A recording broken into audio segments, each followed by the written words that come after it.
அடுத்தது காட்சிக்கு நிகராக ரொம்ப தூரத்துல இருக்குன்னு வச்சுக்கோங்களேன். ஒரு இடத்த போய் சுத்தி பார்க்கணும் அப்படின்னு சொன்னா எவ்வளவு செலவு பண்ணாலும் உடனே அந்த இடத்த போய் சுத்தி பார்த்தே தீர்றது அப்படின்னு தங்கனம் கட்டுறது. ஆனா பக்கத்திலேயே ஒரு கோயில விழா நடத்துறாங்க, ஒரு இறைவனுக்கு பூஜை நடத்துறாங்க, அவங்க வீட்டு பக்கத்திலேயே இருக்கு, போமா அப்படின்னு சொன்னா நமக்கு எப்படி இருக்குதான்? ரொம்ப தூரம் போற மாதிரி இருக்கு. ஆயிரம் ஆயிரம் சாதம் தூரம் கண்ட நாடு அயலில் விழா எடுப்பினும் ஆயிரம் ஆயிரம் சாதம் கண்டாய் அப்படின்னு சொல்றாங்க ஐயா. அதுக்கு போக மனசு வருதா? அதே என்ன பண்ணுவோம், வெளியூருக்கு போயிட்டு பக்கத்துல இருக்கிற கடவுளை பார்க்க மாட்டோம். ஊருக்கு அதே சிவன் தான், அதே முருகன் தான். பக்கத்துல இருக்கிறவங்களை போய் பார்த்தா பாக்கிறதுக்கு தோணாது. ஆனா செலவு பண்ணிட்டு எவ்வளவு தூரத்துல இருந்தாலும் நம்ம என்ன பண்ணுவோம், உடனே போய் பார்ப்போம். அதுவும் வேடிக்கைன்னு சொன்னாக்க கேட்கவே வேணாம், எவ்வளவு வேணாலும் செலவு பண்ணிட்டு நம்ம போக வேண்டியது. இதெல்லாம் ஐயா எடுத்து சொல்றாங்க. கோயில போய் சுத்தம்னு சொன்னா சுத்த மாட்டேங்கிறீங்க, இறைவனுக்கு விழா எடுக்கிறோம் அப்படின்னு சொன்னாக்கா அந்த விழாவை போய் பார்க்க மாட்டேங்கிறீங்க. போகம் என்று சொன்னால் எனக்கு புல் அரிக்கும், உள் யோகம் என்று சொன்னால் உள் நடுங்கும். எப்படி சொல்றது பாருங்க. போகம் அப்படின்னு சொன்னாக்கா எது போகம்? இந்த உலகத்துல இருக்கிற அத்தனை இன்பங்களும் நமக்கு போகம் அப்படின்னு சொன்னா உடனே வெளியா நம்ம பார்த்துட்டு இருக்கோம். ஆனால் யோகம் பண்ணுப்பா உனக்கு நல்லது அப்படின்னு சொன்னா நமக்கு என்ன பண்ணுது? உள் நடுநடுங்குதான். எது போகம்? உண்மையான போகம் அப்படின்னு சொன்னா யோகம் யோகம் சிவயோகம் அதிரையம் ஏகம் சிவஏகம் ஏகம் சத்தியம் அப்படின்னு ஐயா சொல்றாங்க.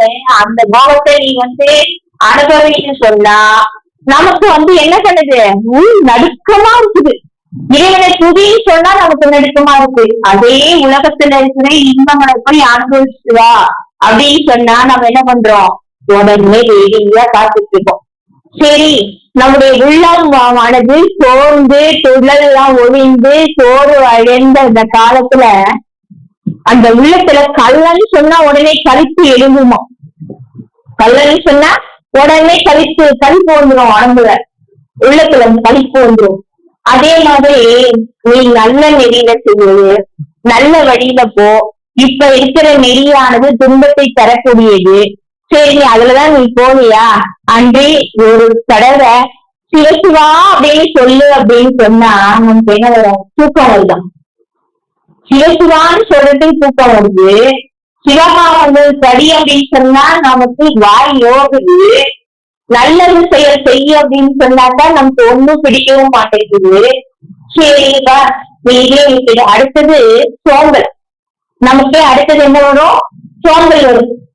எத்தனை பெரிய ஞானிகள் எல்லாம் வேணாம் அப்படின்னு சொன்ன சோம்பல் அதானே எனக்கு சொந்தம். அடுத்தது இரக்கம். என்னமா பண்ணுது? என் பேரை கேட்டாவே இரக்கம் என்னையும் விட்டுட்டு என்னுடைய சுற்றத்தாரையும் விட்டு ஓடி போயிடுதான். இரக்கம்னு சொன்னா நம்மள நாய் மாதிரி குறைக்கிறாங்க. யாராச்சும் நம்ம கிட்ட வந்தாட்டா கோபத்தால் குறைப்பது உண்டு. இரக்கம்னு சொன்னா நம்மளை விட்டு ஓடி போயிடுது இரக்கம். அடுத்தது என்ன சொன்னா அறமெல்லாம் துரத்துகின்ற தூக்கம் எனது சோபனம் தான். இப்போ தூக்கம் என்ன பண்ணுது? எனக்குதான் மங்களத்தை தரக்கூடியது இந்த தூக்கம் தான் நினைச்சிட்டு இருக்கோம். அடுத்தது வெந்நீர் அணியா நீலன் மலையில போய் சோறு சாப்பிடுறதுதான் எனக்கு கொண்டாட்டமா இருக்கு. அதாவது ஐயா சொல்றாங்க, நீரணியா பால்மலையில் போய் சோறு உண்ண. ஆனா இந்த திருநீர் அணியாதவர்கள் இறைவனுடைய திருவடியை சிந்திக்காதவர்களுடைய வீட்டுல போய் சாப்பிடுறது அப்படின்னு சொன்னா எப்படி இருக்கு? உடனே ரெடியா கொண்டாட்டமா இருக்கு. அடுத்தது என்னுடைய இந்த புலி எப்படி கடுக்கடுப்பா, அந்த புலியோட கண்கள் பார்த்தோம்னா கடுக்கடுப்பா அப்படி கோபமா இருக்குல்ல, அந்த மாதிரி காந்தம் விட்டை போல் இருக்கின்ற புலியை கண்டது போல அந்த சாந்தன்னு சொன்னாக்கா, சாந்தங்கிற குணம்னு சொன்னாக்கா எனக்கு தலை சாய்க்குதான். நம்மளை பார்த்து தலை சாய்க்குதான். இதெல்லாம் நம்ம இந்த சாந்தம் வருதா? ஐயா எப்படி எல்லாம் நீங்க போய் படிச்சு பாருங்க. இந்த சாரத்தை மட்டும் சொல்லிட்டு வர. அடுத்தது என்னுடைய குருட தீரம் என்னை கண்டா சிரிக்குது. குருட தீரம் அப்படின்னு சொன்னா அவளுடைய ஒரு ஆண்மை தன்மை உடனே அவரை பார்த்து சிரிக்குதான். சரி, இறக்கா அவரை விட்டு ஓடி போயிடுது. குருட தீரம் என்னை கண்டா சிரிக்கிறது. என்னோட பேரை கேட்டால மானம் எல்லாம் தலை சாட்சி போயிடுதான். அபிமானம் எல்லாம் என்ன ஆகுதான், தலை சாட்சி போயிடுதான். அடுத்தது இந்த உலக விவகாரத்தினால் வருகின்ற சஞ்சலங்கள் எல்லாம் ஒரு குற்றமா உறவுகளா. இப்படி யாராச்சும் அடியவர்கள் எல்லாம் என்ன பண்றாங்கன்னா, அடியவர்கள் எல்லாம் சரி இவரை போய் பார்க்கலாம்னு அடியவர்கள் அஞ்சலத்தை ஓடுகின்ற அடியவர்கள் எல்லாம் இவரை பார்க்கின்ற பொழுது அவர்கள் இங்க வந்துட்டாங்களேன்னு நம்ம நினைக்கிறோம். அடியவர்கள் தான் என்னை தம்மை சார்ந்தால் எனக்கு சங்கட்டம் எப்படி எல்லாம் சொல்றாங்க. அதோட எதிர்கை மோனை எல்லாம் நீங்க படிச்சீங்க அப்படின்னு சொன்னா ரொம்ப அருமையா ஐயா எழுதியிருக்கோம். அடுத்தது வாழ்வு உடையவர்கள் எல்லாம் அவங்களெல்லாம் பார்த்து தாழ்வு உரைத்தல் என்று சொன்னால் எனக்கு மிகவும் சந்தோஷம். யாராச்சும் நல்ல உயர்ந்த நிலை உடையவர்கள், எண்ணமுடையவர்கள், அவர்களெல்லாம் போது அவர்களை தாழ்வு சொல்றது, அவங்களை நிந்தை செய்வது, உடனே என்ன பண்றது, உடனே நமக்கு சந்தோஷமா இருக்கு. தொண்டர் தமையா சுட்டரை போல சண்டை என்பது எனக்கு தாய் தந்தை. எப்படி இருக்குதான், தொண்டரை துதியா சுட்டரை போல. இந்த தொண்டர்களை எல்லாம் சுட்டர்கள் மதிப்பார்களா? மதிக்க மாட்டாங்க. அந்த மாதிரி சண்டை போடுவாங்க. அந்த சண்டை என்ன பண்ணுதான், எனக்கு தாய் தந்தையா இருக்குதான். சண்டை என்பது எனக்கு தாய் தந்தை. சாதாட தலையாட வஞ்சகம் தானாட வாதம் புரிவது எனக்கு மிகவும் சொர்க்கம். அடுத்தவங்களோட சண்டை போடுறதுன்னா எப்படி, முதல்ல எழுந்துச்சு ஒருமே வச்சனா பாருங்க சண்டை போடுறது. அப்ப அவங்க உடம்புல இருக்கிற எது சாதுக்களும் சுப்பிலாம் மஞ்சை எலும்பு குருதி அத்தனையும் சேர்ந்து என்ன பண்ணுதான், சேர்ந்து நின்று தலை விரிச்சு ஆடுதான். வஞ்சகம் தலை விரிச்சு ஆடுதான். இதையெல்லாம் ஐயா எடுத்து சுட்டி காட்டுற. அடுத்தது அந்த தீமையாகிய தர்ம நிந்தை செய்வது, தர்மத்தையே நிந்தை செய்வது என்னுடைய பழைய நேசம் தான். இந்த ஆண்மை என்பது எனக்கும் அதுக்கும் பொருத்தம் அல்ல. அந்த ஆண்மை என்று சொல்லும் போது வீரம், அந்த வீரத்துக்கும் எனக்கும் பொருத்தமே கிடையாது. இத்தனை சிறுமைகள் இந்த ஆன்மாக்கு இருக்கு. அடுத்தது இறைவனை பூஜை பண்றோம். அந்த பூஜை பண்ற அந்த அன்பருக்கும் எனக்கும் கொஞ்ச நாளுக்கும் பொருத்தம் இருக்கா? நான் காட்டுற அன்பு வேற, அவரு எவ்வளவு பக்தியா இருக்காரு. அப்ப அவருக்கும் எனக்கும் பொருத்தம் கிடையாது. சரி, யாராச்சும் ஏதாச்சும் கேட்கிறாங்க. அப்படி கேட்கின்ற பொழுது என்ன பண்ணுவாங்க, சில பேர் பக்கத்துல இருக்கன்னு சொல்லுவாரு, நான் அப்புறமா தரேன்னு சொல்லு, இப்ப நீயே முடிச்சிட்டு இருக்க, அப்புறமா தரேன்னு சொல்ல, அப்புறமா வர சொல்லு அப்படின்னு சொல்லுவாங்க. அத சொல்றதுக்கு கூட எனக்கு வாய் வராது. சில பேர் யாராச்சும் இறப்பவர்கள் கையேந்தி நிற்பாங்க. அப்ப என்ன தெரியுமா, சில பேர் மண்ணை தூக்கி போடுவாங்க அந்த பாத்திரத்துல. அந்த மண்ணை தூக்கி போடுறது கூட எனக்கு மனசு வராது. அடுத்தவங்க கேட்கும் போது மண்ணை தூக்கி போடுறது கூட எனக்கு மனசு வர மாட்டேங்குது. என்னுடைய இயல்பு எப்படி தெரியுமா இருக்கு, இல்லைன்னு சொல்றதே என்னுடைய இயல்பா இருக்கு. பாருங்க, இதெல்லாம் ஆன்மாவுடைய இயல்பு, உலகத்துல நடக்கிறது இதெல்லாம். அது அப்படியே படம் முடிச்சு காட்டுறது. அடுத்தது பெற்ற தாய் கூட என்ன பண்ணுவாங்கன்னா, அவங்க பைய சாப்பிட்டுட்டே இருப்பான். பெற்ற தாய் அப்பா நீ சாப்பிடுறது சாப்பாடு கொடு அப்படின்னு கேட்கறதுக்கு கூட தயங்குவாளாம். மகனை பார்த்து கேட்கறதுக்கு கூட தயங்குவாங்க. அந்த மாதிரி ஆன்மாவுடைய சிறுமைகள் எல்லாம் பெருமான் எடுத்து சொல்ற. அது போல இன்னொரு இடத்துல ஐயா சொல்லலாம், இந்த வஞ்சகம் எல்லாம் என்னுடைய சுற்றம், சூது எல்லாம் என்னுடைய உறவுகள், இத்தனையும் நான் வச்சிட்டு இருக்கேன். அது தவிர எல்லாத்துக்கும் உடன்மையாக இருக்கக்கூடிய ஆணவம் என்பது என்னுடைய அரசாட்சி. அடுத்தது காட்டுல விலங்குல வேட்டையாடுறானு அவன் மூடனாதானே இருப்பான். அந்த மூடர்களுக்கெல்லாம் தலைவன் நான் தான். என்னுடைய நல்லறிவு பாரு, அது எங்கேயோ போயிடுச்சு. புல்லறிவுதான் என்னுடைய பொருள். அடுத்தது பேதமை இருக்கு பாரு, அதுதான் என்னுடைய பெயர் உரிமை. இத்தனை பிங்குகளோ என்னுடைய செல்வமா இருக்கு. இப்ப இத்தனையும் சிறுமையை சொல்லி முடிச்சுட்டு இப்ப இறைவன்கிட்ட என்ன கேட்க போறாரு? இப்ப நான் இப்படிதான் பேய் போட்டவனா இருப்பேன், நாய் போட்டவனா இருப்பேன், அப்படிப்பட்ட என்னை நீ ஆண்டுகள் அதாவது ஆட்கொள்ளுதல் தான் மிகவும் நன்று அப்படின்னு சொல்லிட்டு இறைவனுடைய பெருமைகளை எல்லாம் சொல்லிட்டு வர. அன்னைக்கு பாக்கடல்ல இது பண்ணாங்க, அமலத்துக்காக பாக்கடல் கரைஞ்சாங்க. அப்போ ஒவ்வொரு பொருளாக வருது. ஒவ்வொரு பொருளா வரும்போது ஒவ்வொரு தேவர்கள் எடுத்துக்கொண்டார்கள். கடைசியில ஆழகால விஷம் வருது. அந்த ஆழகால விஷத்தை நீ மண்ணுயிர்களுக்காகவும் தேவர்களுக்காகவும் இடத்தை கொண்டார்.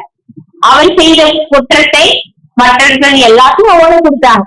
ஆனா உனக்கு விஷத்தை தானே கொடுத்தாங்க. அந்த குற்றத்தையே நீ பொறுத்து கொண்டாயே. அடுத்த நிலையை பத்தி இன்னொரு இடத்துல ராவணன் என்ன பண்ணான்? ராவணன் நீ உடைக்கின்ற அந்த வெள்ளி மலையே பேசி எடுத்தான். அவனுக்கு கூட நீ அருள் பண்ணியே. அடுத்தது அந்த வில்லால அர்ஜுனன் என்ன பண்ணான்? அடிச்சான். அவனை வில்லால அடிச்சான். சாக்கிய என்ன பண்ணா? கல்லால அவன் அடிச்சான். அந்த குற்றத்தை கூட நீ ஏத்துக்கிட்ட. அடுத்தது நான் தான் பெரியவன் அப்படின்னு சொல்லுகின்ற இருபுறத்த அசூரர்களை எல்லாம் அவனுக்கும் அஞ்சல் என்று அபயம் கொடுத்த. தாருகா வனத்துல அந்த முனிவர் வேள்வி செய்யற. வேள்வி செய்து பாம்புகள் எல்லாம் வர வைத்து பாம்பெல்லாம் வெளியே விடுற. அந்த பாம்புகளை எல்லாம் கூட என்ன பண்ண? மாலையா அணிஞ்சுக்கிட்டு அது கூட பண்ண. அன்று நீ பாலனுக்காக விறகு விட்ட. பாலனுடைய பெருமையை காப்பதற்காக விறகு விட்ட. அடுத்தது தாய் பந்திகளுக்காக, தாயை இருந்த பந்தி குட்டிகளுக்காக தாய் பந்தியாக உருவெடுத்து முளைப்பால் ஊட்டின. அடுத்தது வந்திக்காக என்ன பண்ண? வெட்டிக்காக மனுஷு வந்த. வைகை நதியில வெள்ளம் வருகின்ற போது வீட்டுக்கு ஒரு ஆள் அனுப்பணும் சொல்லும்போது இறைவனே வந்திக்கு உதவணும். அந்த மாதிரி வந்திக்காக பெட்டிக்கு மனுஷு அருள் செய்த. அடுத்தது மாணிக்க வாசகருக்காக என்ன பண்ண? குதிரை சேவகனாக வந்த. ஒரு வில்வ இலையே கருங்குரங்கானது அதை அறியாமலேயே பூஜை பண்ணுவது என்று சொல்லும் பொழுது அந்த அடுத்த பிறவியிலே அந்த கருங்குரங்குக்கு என்ன உதவி பண்ண? முசுகுந்த சக்கரவர்த்தியாக பிறக்க வைத்த. அதே போல ஒரு சிவாலயத்திலே ஒரு எலியானது விளக்கிலே இருக்கின்ற நெய்யை பருக வரும் பொழுது அதோட வால் கட்ட அந்த விளக்கானது ரொம்ப டிம்மா எரியும் போது அது தூண்டப்பட்டு பிரகாசமாக இருந்தது. அது அறியாமல் செய்த அந்த வினைக்காக அடுத்த பிறவியில என்ன பண்ண? மாபலி சக்கரவர்த்தியாக பிறக்க வைத்த.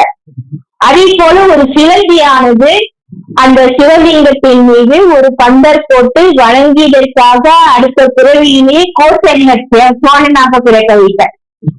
அடுத்தது திருநாவுக்கரசருக்காக கட்டு சாதம் கொண்டு வந்தார். அடுத்தது சுந்தருக்காக என்ன பண்ணாரு? தூது போனார். சோழனுக்காக தூது போனார்.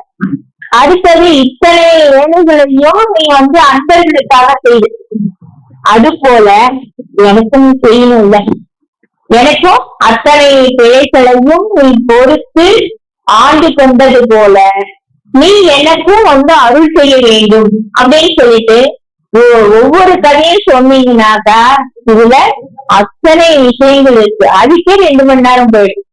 இதெல்லாம் ஐயா எடுத்து சொல்றாங்க. இத்தனை இன்னும் எத்தனையோ செய்ய எத்தனையோ பேருக்கு எத்தனையோ திருவிளையாடுகள் செய்து எல்லாருக்கும் அந்தஸ்த என்ற அவையும் கொடுத்தார். எப்படி? அது போல எனக்கும் அவையும் கொடு. எனக்கும் என்னுடைய பிழைகளை எல்லாம் மன்னித்து பொறுத்து அருளுமாறு அருள் செய்ய வேண்டும் அப்படின்னு சொல்லிட்டு இதெல்லாம் சொல்லி எப்படி சொல்ற? நான் இப்படிப்பட்டவன் தான். ஆனாலும்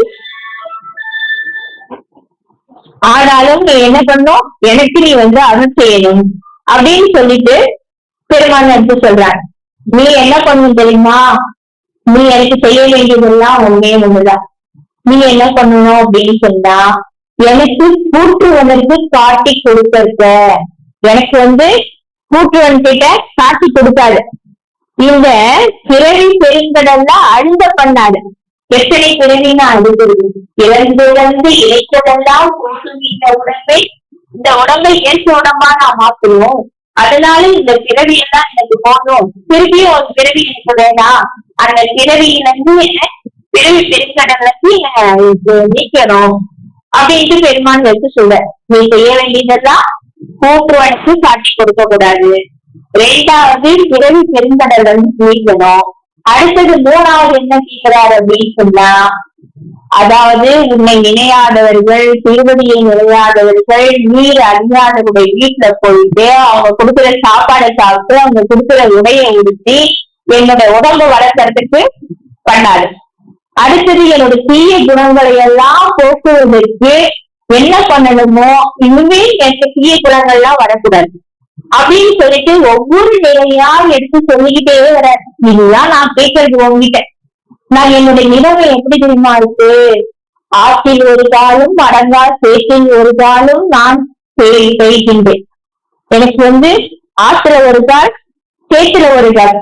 வாழ்க்கையிலும் கொடுஞ்செயலில் கேட்பாரற்று நான் தவிக்கின்றேன். என்னுடைய வாழி என்று வருத்தினேன், என் சொற்கு அடங்கா ஏழை மனத்தால் இருக்கின்றேன். எப்படி எல்லாம் அவர் சொல்றாரு. நம்ம ஒரு நாளாச்சும் இந்த மாதிரிலாம் கேட்டிருக்கோமா? ஒண்ணும் கேட்டது கிடையாது. ஆனா பெருமான் வந்து அப்படி கேட்கிற, அதாவது வாழ்க்கையிலும் கொடுஞ்சிறையா இருக்குதான். அந்த கொடுஞ்சிறையிலே கேட்பாரற்று தவிக்கின்றேன் அப்படின்னு சொல்ற. அந்த சம்சாரத்துல நான் மாட்டிக்கிட்டு, இந்த பந்தத்துல மாட்டிக்கிட்டு நான் தவிக்கிற தவிப்பு நீ பார்த்துட்டு தானையா இருப்பேன். சீக்கிரம் அதுல இருந்தெல்லாம் எனக்கு விடுவி. என்னுடைய மனசு வந்து வேற சொன்னத்தை கேட்க மாட்டேங்குது, அடங்க மாட்டேங்குது. அந்த ஏழை மனத்தால் நான் தவிக்கின்றேன். அடுத்த நிலை பற்றி பெருமாள் சொல்லும்போது, இந்த பொய் உலக காட்டிலே கல் நெஞ்சால் கலந்துகின்றேன். அந்த மரத்துல வந்து ஒவ்வொரு குழந்தை ஏறிட்டு இருக்கா மாதிரி இந்த பொய்மையாக இருக்கின்ற இந்த காட்டுல எப்படி அந்த குரங்கு ஏறி எப்படியெல்லாம் பண்ணுதோ, இந்த பொய் உலக காட்டுல நான் அந்த நெஞ்சினால நான் கலங்கி கொண்டே இருக்கின்றேன் அப்படின்னு சொல்லிட்டு இருக்காங்க. அந்த நிலையிலிருந்து என்னை மீட்கிறோம். அது போல வெண்பொறிகளால், வெண்பாம்பின் அந்த பஞ்ச பொறிகளால் அந்த வெண்பாமை வாயில இருக்கின்ற தேரையும் போல நான் தவிக்கின்றேன் சொல்ல. எல்லாத்துக்கும் காரணம் என்ன தெரியுங்களா? அந்த ஐம்புலன்கள், ஐம்பொறிகள், இதுதான் நம்மள படாததான்னு கருத்து. அதுக்குதான் ஐயா என்ன பண்ணாங்க? இந்திரிய ஒழுக்கம், கரண ஒழுக்கம், ஜீவ ஒழுக்கம், ஆன்ம ஒழுக்கம் கொண்டு வந்தாங்க. இந்த இந்திரியங்களை படுத்துற பாடு இருக்குத ஒரு மனுஷனை அவ்வளவு பாடுபடுத்துது. அதுதான் திருமூலர் சொல்ல, பார்ப்பானகத்தி பார்ப்பசு 5 பார்ப்பாரு. அந்த பார்ப்பான் அகத்துல மெய்ப்பாரின்றி வெறித்து திரிந்து கொண்டே இருக்கின்றது. அந்த மெய்ப்பாலிருந்து வெறியும் அடங்கினால் அந்த பார்ப்பசுக்கள் பாலாய் சொரியுமே அப்படிங்க. அத வந்து அது போற போக்குல நம்ம போக கூடாது. ஆனா அதை நம் கைவசம் வச்சுக்கணும். அதனாலதான் ஐயா இந்திரிய ஒழுக்கத்தை கொடுக்குறாங்க. அதாவது அதாவது கொடூரமாக பார்க்காதிருத்தல், ஊசி விரும்பாதிருத்தல், அசுத்தமாக தீண்டாதிருத்தல், சுதந்திரம் விரும்பாதிருத்தல் அப்படின்ட்டு நமக்கு எத்தனை ஒழுக்கங்கள் ஐயா கொடுக்குறாங்க. இந்த ஒரு மனுஷன் கெட்டு போறதே இந்த ஐம்பொறிகளாலும் ஐம்புலன்களாலும். எப்படிதான் ஒரு பாம்போட வாயில சேரை மாட்டிச்சுனாக்கா எப்படி எல்லாம் கஷ்டப்படுமோ அப்படி நான் கஷ்டப்பட்டுட்டு இருக்கேன். அடுத்த நிலையை பற்றி சொல்லும்போது, இந்த மனசு சொன்ன பேச்சு கேட்க மாட்டேங்குது. போகாத ஒரு இடத்துக்கு அப்படின்னு சொன்னாக்கா உடனே அந்த மனசு என்ன பண்ணும்? தியானம் பண்ணணும்னு சொன்னாக்கா தியானம் பண்ணுதா? உடனே என்ன பண்ண பண்ணுறது? 2 நிமிஷம் கண்ண மூடி உட்காரு அப்படின்னு சொன்னா அது என்ன பண்ணும்? நம்ம உடம்பு மட்டும்தான் உட்காந்துருக்கோம், மனசு என்ன பண்ணுவோம்? ஊர் சுத்திட்டு வந்துடும். இப்ப பெருமான் கூட தலையாட்டு 276 தலைங்களை பத்தி சொல்றாங்க. அத்தனை தலங்கள் ஐயா போயிருக்காங்களா அப்படின்னு ஒரு கேள்வியும் வருது. அவங்க திருத்தணி கூட போகல, திருத்தணிக்கு போகல, திருத்தணி முருகனை பத்தி காணாங்க. ஆனா திருத்தணிக்கு ஐயா போகல. எல்லாம் மானசிக யாத்திரை. அண்டைகள் எல்லாம் அரைத்தனை தேக்கி கண்டு கொண்டிடமொழி தலைகளில் மணி. நம்ம தியானத்திலேயே எல்லாம் போயிட்டு வந்துடலாம். தியானத்திலேயே மன ஒருமையுடன் இருந்தார். தியானத்திலேயே எல்லாமே பார்த்துடலாம். அத்தனை மூர்த்தங்களை பத்தி, அத்தனை சிவபெருமானோட பத்தி அந்த 274 6 அதுல 774 மூர்த்தங்கள் வருது. இப்ப 2 சேர்த்திருக்காங்கன்னு நினைக்கிறேன். அந்த மாதிரி பாடல் பெற்ற தலங்கள் திருவொற்றியூர் தண்ணியை பத்தி எழுதியிருக்காங்க, கைலை மலையை பத்தி எழுதியிருக்காங்க, அடுத்தது சிவகரத்தை பத்தி எழுதியிருக்காங்க. அத்தனை கன்னிகள்லயும் அத்தனை பெருமானை பத்தி எழுதியிருக்காங்க அப்படின்னு போது அத்தனை பார்த்திருப்பாங்களா அப்படிங்கிற ஒரு யோசனை தரும்போது மானசீகமா மனசாலேயே போயிட்டு வந்துடலாம். எல்லாரும் மனசாலேயே நம்ம தியானம் பண்ணோம் அப்படின்னு சொல்லும் போது, மனம் உருகி தியானம் பண்ணிக்கின்ற போது நம்ம எல்லா இடத்துக்குமே நம்மளால போயிட்டு வர முடியும். அதனாலதான் ஐயா அண்டர்கள் அத்தனையும் நான் காரண எதை இணைக்களித்தான் அப்படின்னு ஐயா சொல்லுவாங்க. அந்த மாதிரி மனசு அடங்கணும் அப்படின்னு சொன்னா அந்த மனசு அடங்கணும். மனசு எப்படி அடங்கிறது? அவ்வாறில் மனசு அடங்கணும் ஐயா உரைநடை பகுதியில சொல்றாங்க. ஆசையை பற்றத்தானே கட்டுவதற்கு பற்று அச்ச அலந்தி கழியாது. பற்ற விடணும், ஆசையை விடணும், அடுத்தது மனசு ஒருமைப்பாடு வரணும். அதனாலதான் ஐயா இதெல்லாம் வச்சு சொல்றாங்க. இந்த பாலைவன வாழ்க்கையில் அருள் நீர் தாகம் கொண்டு கழிக்கின்றேன். இந்த வாழ்க்கைங்கிறது ஒரு பாலைவனமா இருக்கு. உன்னுடைய அருள் நீர் என்ற ஒரு தாகம் எடுத்து நான் தவிக்கின்றேன், உங்க அருளை கொடுப்பா என்று நீங்க அருள் நீர் உண்டு ஓந்திருந்தார் என்று நகப்புயல் அருள்னார் நீங்க அடியோருக்கு ஏவல் புரிந்திருந்தாள் அப்படின்னு ஐயா எடுத்து சொல்றாங்க. இந்த நிலையெல்லாம் வரணும் அப்படின்னு சொன்னா மனசு ஒருமைப்படணும். நம்முடைய ஆத்மாவை, அதாவது நம்முடைய சிறுமையை உணரணும், ஆண்டவனுடைய பெருமையை உணரணும். அப்படி செய்கின்ற போது இந்த ஆன்மாவானது பக்குவம் வரும்.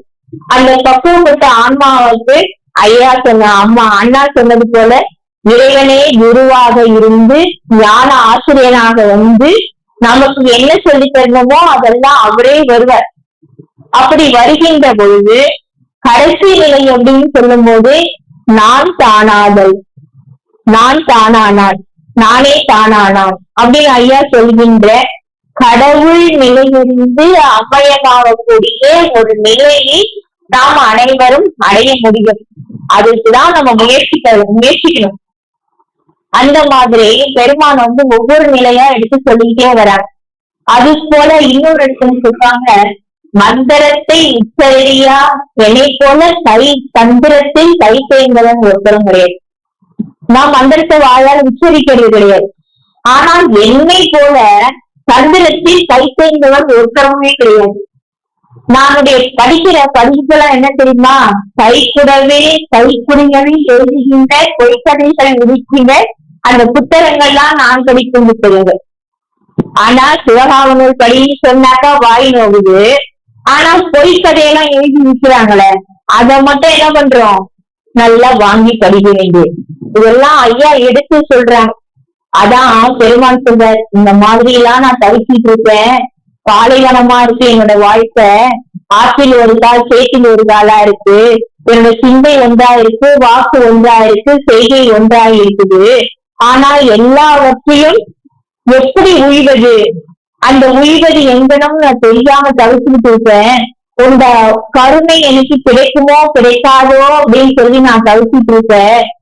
அதுக்குள்ள உன்னோட கருணை கிடைக்கிறதுக்கு முன்னாடியே கூட்டுறவு வந்துட்டான் அப்படின்னு சொல்லும் போது நான் என்ன பண்ண முடியும்? அவன் வேற வந்துருவானா?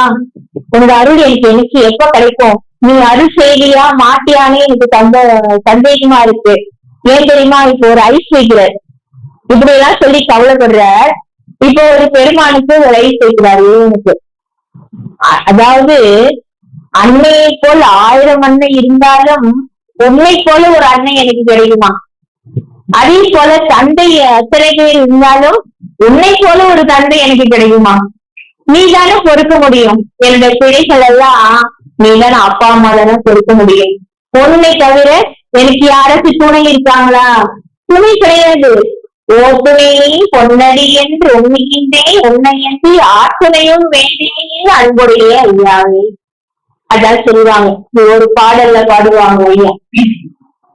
தடித்த ஓர் மகனை தந்தை தடித்தாள், தாய் உடன் நினைப்பள், தாய் அடித்தாள் பிடித்தோடு தந்தை நினைப்பள், எனக்கு பேசிய தந்தையும் தாயும் கொடுத்திருமே அம்பலத்தாடும் போதும் அடைந்திடல் வேண்டும் அம்மை அப்பா. அந்த இப்ப அப்பா அம்மா இருக்காங்க, ஒரு குழந்தைய அம்மா அடிச்சிடுறாங்க, சொன்ன பேச்சு கேட்க மாட்டேங்குது. உடனே அப்பா ஒரு வேண்டி என் பிள்ளைய அடிச்ச, அவன் என்ன பண்ணான், அவனையே அவளை ஏன் அவன் போய் அடிச்சுன்னு கேட்பான். உடனே அப்பா அடிச்சா அம்மா சண்டைக்கு வந்துடுவாங்க, அம்மா அடிச்சா அப்பா சண்டைக்கு வந்துடுவாங்க. ஆனா எனக்கு தெரிஞ்சு யாரு எனக்கு தந்தையும் தாயும், நீதானப்பா தந்தையும் தாயும். அதனாலதான் 1000 அன்னைகள் இருந்தாலும் ஒன்னை மாதிரி ஒரு அண்ணன் கிடைக்குமா? எத்தனையோ தந்தைகள் இருந்தாலும் ஒன்ன மாதிரி ஒரு தந்தை கிடைக்குமா? உன்னை தவிர எனக்கு உற்ற துணை யாருமே கிடையாது. அப்பா அம்மா தானே அதாவது பெற்றவர்களுடைய குணங்களை எல்லாம் பெற்றோர் தான் அறிய முடியும், அவர்கள் தான் பிழையை எல்லாம் பொறுக்க முடியும். நீதான் என்னோட பிழைகள் எல்லாம் பொறுத்து நீ எனக்கு நல்ல வழியை காட்டணும் அப்படின்னு சொல்லி பெருமாள் இந்த சுருக்கமா சொல்லிட்டு வர எல்லாத்தையும். அந்த அளவுக்கு 417 கன்னிகள்ல நம்முடைய சிறுமியை பத்தி சொல்றாரு, ஆணோடைய பெருமையை பத்தி ஐயா எடுத்து சொல்றாங்க. இந்த நிலையெல்லாம் நம்ம தவிர்க்கணும் அப்படின்னு சொன்னா நம்ம என்னென்ன சொல்லணும், சுய சோதனை பண்ணிக்கணும். அதை நம்ம படிச்சுட்டு ஆஹா இதை செய்யறோமா அதை செய்யறோமா, ஒரு நல்லது செய்யறோமா ஒரு டெஸ்ட் பண்ணிக்கணும். அப்படியெல்லாம் செய்துட்டு வந்தோம்னா நாம் நம்மை சுய பரிசோதனை கொண்டு மேற்கொண்டு இறைவனுடைய நிலையை கடவுள் நிலையிலிருந்து அம்மயமாக முடியும். நான் இப்படி எல்லாம் இருக்கு. இந்த அருள் கிடைக்குமோ கிடைக்காமோ நான் எண்ணி எழுதி கழிச்சுக்கிட்டே இருப்பேன். அது போல கூட்டுறவு வந்துட்டா நான் என்ன பண்ணுவேன், அந்த கூட்டுறவு வந்துட்டான்னு சொன்னாக்கா என்னால என்ன செய்ய முடியும், இந்த பிறவி போனால் எந்த பிறவி வாழ்க்கைதான் எனக்கு தெரியாது, இந்த மனித பிறவில தான் நான் பார்க்க முடியும். அதனால சீக்கிரம் எனக்கு அருளை கொடு அப்படின்னு சொல்லிட்டு இந்த இடத்துல எல்லாம் ஐயா எடுத்து சொல்றாங்க. இந்த மேல என்ன சொல்றாங்க அப்படின்னு சொன்னா, பாரு அவனுக்கு நீ அருள் பண்ணாதது, திருவடியெல்லாம் காண முடியாம தரிச்சாங்களே இந்த மானும் பிரம்மனும் இருந்தாங்களே, அவங்க சொல்லுவாங்க உங்ககிட்ட அவன் ஒண்ணுத்துக்கு லாய்க்கு இல்ல, அவனுக்கு நீ அருள் செய்யாதுன்னு சொன்னா கூட நீ என்ன தெரியுமா பண்ணணும், நீ கேட்க கூடாது. அவங்க போய் சொல்ல நீ கேட்க கூடாது. நான் அன்பு இல்லாதவன் தான், ஆனா அன்புடையவனுக்கும் எப்படி ஒப்பானவன் தான் நானு. நீ என்னுடைய பிழையெல்லாம் பொறுத்து எனக்கு நீ அருள் செய்ய வேணும். அந்த பிரம்மா விஷயம் சொன்னா நீ கேட்க கூடாது. சரி, இன்னொருத்தர் என்ன சொல்லுவாங்க, இவன் உலகவாத நிலையில் இருக்கான், இவன் சொன்ன பேச்சை கேட்க மாட்டான் அப்படின்னு சொல்லி யாராச்சும் தடுத்தாலும் கூட நீ என்ன பண்ணணும் தெரியுமா, என்ன கைவிட்டுட கூடாது. யாரு என்ன சொன்னாலும் நீ கேட்க கூடாது. ஏன் தெரியுமா, நீ அருளே உடையவன், கருணையே வடிவானவன். அப்படிப்பட்டவன் நீ எனக்கு அருள் செய்தல் வேண்டும்.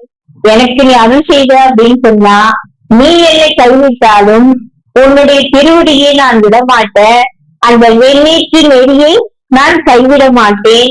அதனால சூழ்ந்திடுக, அதை என்னையும் உன் தொண்டரோடு சேர்த்து அருள்க, வாழ்ந்திடுக நீ தாழ்மலன்னு சொல்லி இந்த விண்ணப்ப கல்வியாக ஐயா முடிக்கிறார். அதாவது தொண்டரோடு நம்ம இருக்கணுங்க, தொண்டரோடு சேர்த்து அருள்க. அவர் கேட்கறதுலாம் என்ன, நீங்க அருள் கிடைக்கிற வரைக்கும் அந்த அடியவர் கூடயே நான் சூழ்ந்து இருக்கணும். அந்த அடியவர்கள் தான் என்ன தெரியுமா, நம்மள பெருமான் உரைநடை பகுதியில கூட சொல்லுவாங்க, சன்மார்க்க சார்பு மிக்க அவசியம், அப்படி கிடைக்காத விடு அந்த அஞ்செழுத்தை ஓதணும் ஐயா எடுத்து சொல்லுவாங்க. அது தவிர அந்த அஞ்செழுத்தை ஓதுபவர்களை மற்றவங்க எல்லாம் திட்டுவாங்க, நாத்திகம் பேசுறாங்க இல்லையா, என்னையா நீ கடவுள் இருக்கானா இல்லையா அப்படின்னு நாத்திகம் பேசுறாங்க இல்ல, அவங்க எல்லாம் கூட சேராது. ஐயா எடுத்து சொல்றாங்க, இந்த நிலையெல்லாம் போகணும், என்னை உன் தொண்டர்கள் கேட்கவில்லை, வாழ்ந்திருவ நீ தாழ்மலர் அப்படின்னு சொல்லிட்டு ஐயா இந்த விண்ணப்ப கவிதையாக முடிக்கிறாங்க. ஏன்னா அந்த அடியவர்களுடைய அந்த சார்பு எப்படி என்ன அப்படின்னு சொன்னா பிறவி பெருங்கடலை நம்ம நீங்க வைக்கும். ஒரு கதையோட முடிக்கிறேன் நான். இது அதாவது